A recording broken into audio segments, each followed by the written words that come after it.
ঝিঙে দিয়ে পোস্ত ছাড়া কি আর কোনো রেসিপি হয় না? এটা ভেবে ভেবে কাল রাত্রে আমার ঘুমই হলো না। তো সকালেই চলে গেলাম অতনুদার রান্নাঘরে একটা রেসিপি দেখতে, ঝিঙে দিয়ে কি বানানো যায়। তো ওখান থেকেই আমি কালেক্ট করলাম ঝিঙের জল বড়া।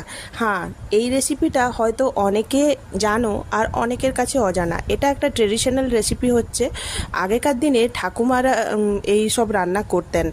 আর এই রান্নার স্বাদ মানে কি বলবো, একবার যে খাবে তার মুখে লেগে থাকবে, এত সাদামাটা রান্না আর খেতে খুব টেস্টি হয়। তো আজকে তো বৃহস্পতিবার ছিল, তো নিরামিষ রান্না আর ঝিঙে পোস্ত তো অনেক খাওয়া হলো। তো ভাবলাম যে ঝিঙে দিয়ে ঝিঙের জল বড়াটা বানানো যাক। তো অতনুদার রান্নাঘর থেকে আমি এই রেসিপিটা নিয়েছি। তো কিভাবে বানালাম তোমরাও দেখে নাও একটু। ঝিঙেগুলোকে প্রথমে এমনি লম্বা লম্বা করে কেটে নিয়েছিলাম, তারপর ভালো করে ধুয়ে পরিষ্কার করে নিয়েছিলাম।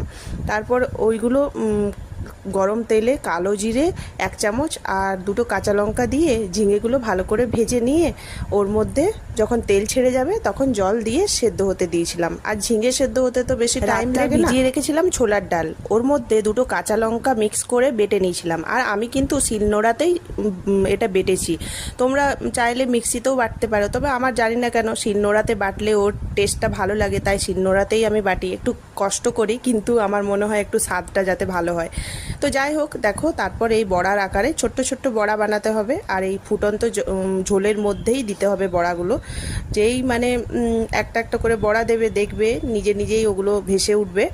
আর তারপর ওই ঝোলটাকে না একটু মানে 5 মিনিট মতো ফোটাতে হবে। 5 মিনিট যেই ফুটবে সেই তুমি দেখতে পাবে যে এরকম উঠে এসেছে বড়াগুলো। আর লাস্টে এটা কি দিলাম বলো তো? এটা সর্ষে বাটা।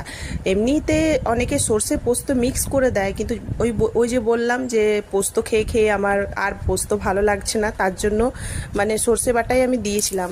আর সর্ষে বাটা দেওয়ার পর সামান্য নাড়াচাড়া করেছিলাম, বেশি নাড়াতে হবে না। আর ওপর থেকে দিলাম কাঁচা সর্ষের তেল। ব্যাস হয়ে গেল ঝিঙের জল বড়া। আর রেসিপিটা কিন্তু অনেক সহজ আর খেতে কিন্তু দুর্দান্ত হয়েছিল। তোমরা না একবার বানিয়ে দেখো, এটা খুবই সুস্বাদু হয়। নিরামিষ দিনে বানাবে, খুব ভালো লাগে। আজকে তো আমার এই দিয়েই 1 থালা ভাত খাওয়া হয়ে গেছিলো। আমার ছেলেও খুব পছন্দ করেছে। আর এই আমি আর কিছু বানালাম না, এই দিয়েই আমাদের খাওয়া হয়ে গেছিলো। তো তোমরাও একবার বানিয়ে দেখো, আর ভালো লাগলে কমেন্ট করো। Bye bye.